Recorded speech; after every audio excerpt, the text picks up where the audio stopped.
Hi everyone, Al the Psych here. I have a quick video for you today for informational purposes only that I've entitled Be Useful. And this is actually a very quick review of Arnold Schwarzenegger's book that came out in 2023, this year, or whatever year it is that I'm posting this video.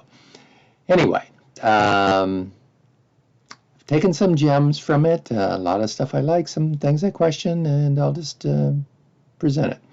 So some things he said. I relish the challenge of having to climb back up. It's the struggle that makes success. When you achieve it, it tastes so sweet. Kind of a neat saying. We get knocked down sometimes, and then we get up. Make space for thinking. And walking is often cited as a way to get your creative thinking started. Now, Arnold's a proponent of visualization, but stresses that just visualizing what you want will not make it happen. You have to plan and work and learn to fail, as he says, and then learn to work and fail some more. That's just life.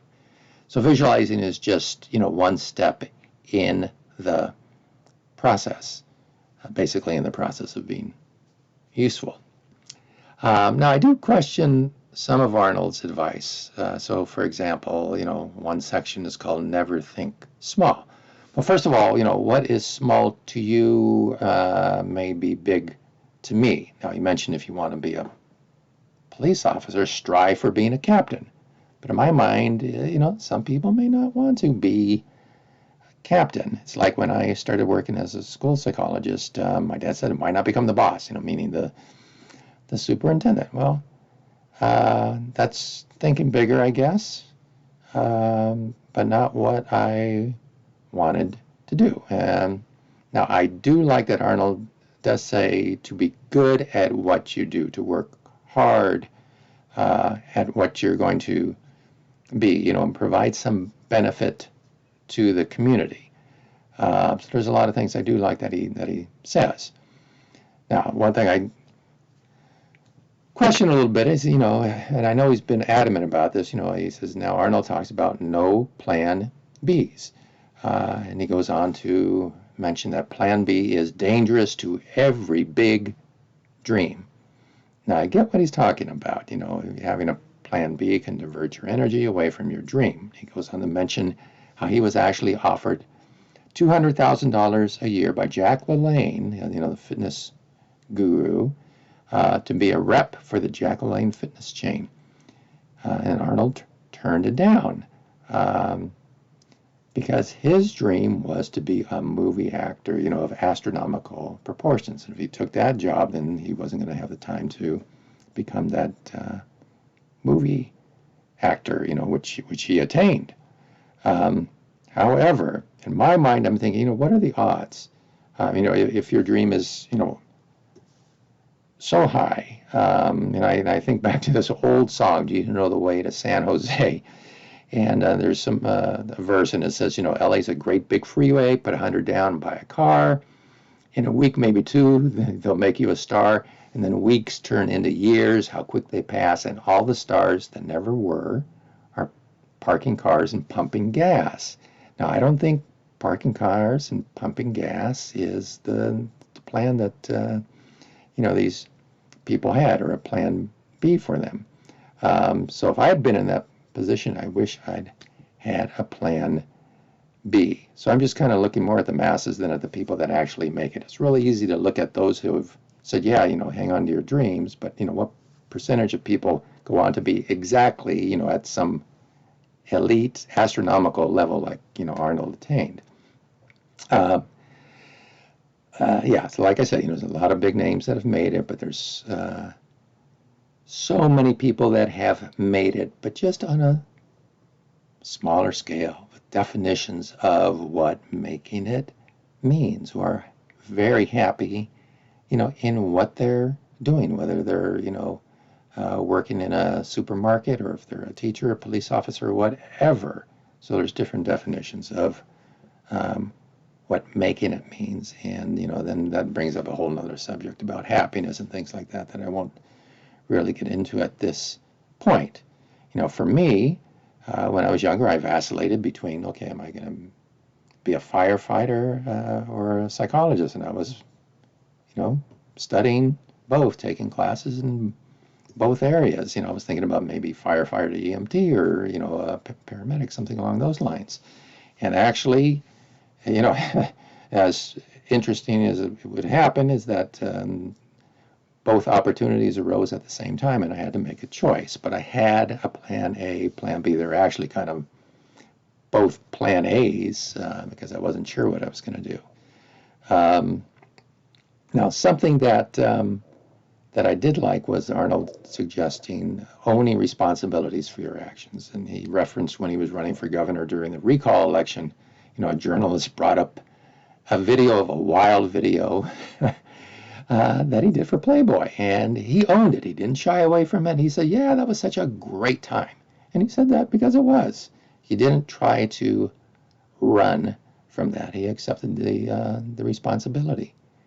And Arnold has a rule. It's no complaining about a situation unless you're prepared to do something to make it better. I kind of like this rule. I think this may help curb whining sessions and maybe foster getting things done. As he said, you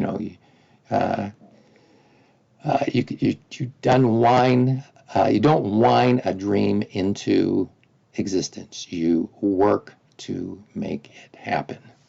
So you don't whine a dream into existence.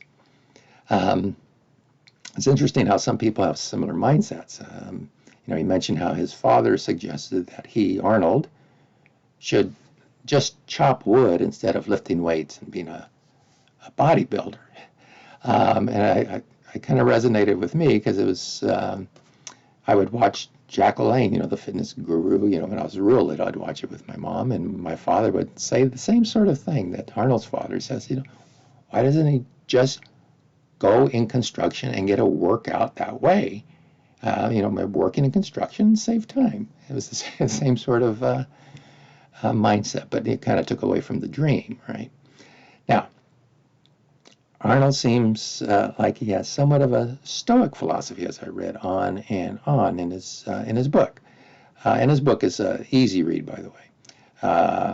Now, when he had his heart valve surgery for the second time, things did not go right, and he almost died. Apparently, there was some error that the surgeon made, if I read it correctly. And after processing his emotions, when he found out about this, he had the point of view of, well, okay, I didn't prefer this to what I was expecting, but I'm alive. I didn't prefer it. Kind of a Stoic way of looking at it. But I'm alive. And then he developed his goals, small goals at first, to get him through the healing process to the point where he was able to actually meet a timeline in terms of some movie that he was going to be filming. And he also mentioned that he did not sue. It's like mistakes happen. He really has an interesting viewpoint there. I think the part of the book that really resonated with me the most is toward the end of the book. It's called Break Your Mirrors. And really what he was saying is that we exist not alone, but with others. He states he is not a self-made man. He said, you can call me a lot of things. You can call me Schnitzel, but don't call me a self-made man. He says he's the product of many people, and lists some of them, the people that have really assisted him, throughout the years, especially when he first, well, even before he came over to America. He has a lot of people that assisted him throughout his lifetime. And I can even maybe add to this way of thinking that sometimes, maybe we have people that assist us who have been unkind to us because maybe we're able to change or use that unkindness and develop some way of developing, maybe a tough skin or being able to face a hurdle and get past it, develop some resiliency. Anyway, he ends the book with a section about giving back, helping others, and how by doing this actually helps us. And I've read about this before, I know it's true, but I looked it up again and found this from the greater good. In a 2006 study, Jorge Moll and colleagues at the National Institutes of Health found that when people give to charities, it activates regions of the brain associated with pleasure, social connection, and trust, creating a warm glow effect. Anyway, so that's a very quick review of Arnold's book. Overall, I liked it. It's a very easy read. A couple things, I'm wondering about whether it's the way to go or not, but there's opinions here, or room for different opinions, so you may want to give it a quick look. And that is it. Thank you.